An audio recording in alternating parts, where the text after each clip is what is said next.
friends. Dragon Ball in 1984 was a big success. In this anime, a young Goku, which is a Japanese allusion to the Monkey King of Journey to the West, sets out on a journey to find the 7 orbs of power that when brought together will generate a wish-granting dragon.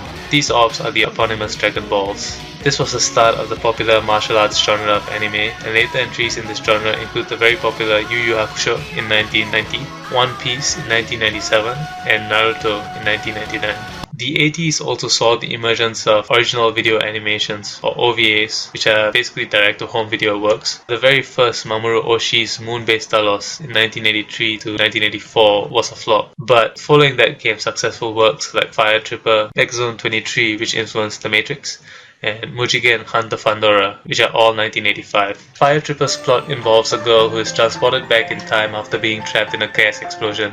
Most of the story takes place where she ends up during the Japanese Warring States era, or Sengoku Jidai as it's sometimes known, circa 1467 to 1573.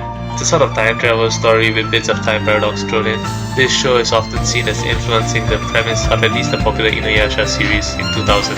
The emergence of the OVA medium also saw the birth of the hentai OVA genre, with works such as Lolita Anime and Cream Lemon being released both in 1984. Another thing that became prominent during the 80s was tie-ins between anime and video games. One of these is Red Photon Zillion in 1987, which came out before its companion game as a sort of marketing ploy to increase Sega console sales. Sports anime also emerged in the 1980s with Captain Tsubasa in 1983. This show sets the formula for future sports anime, focusing on the main character's relationship with his friends, rivalry with opponents, training, competitiveness, and the actual matches themselves. Basically the drama around the main characters on and off the pitch. Captain Tsubasa is about soccer.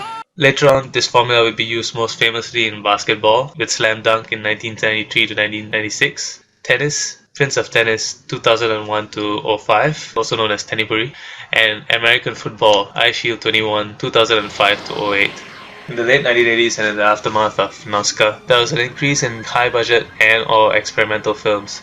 Mamoru Oshii released the experimental Angel's Egg in 1985. OVAs were also a great place for experimental short pieces like Take the X-Train, Neo Tokyo, and Robot Carnival, which were all released in 1987.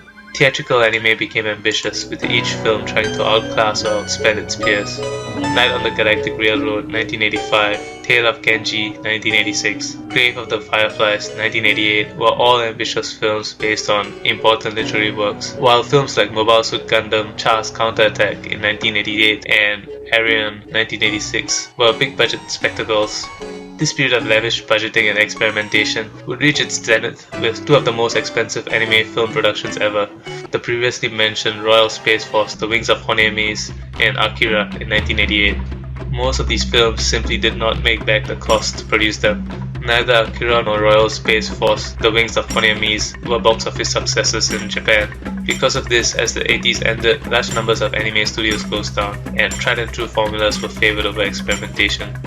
Only Studio Ghibli, which through most of its existence never made a flop, was able to consistently make ambitious productions pay off.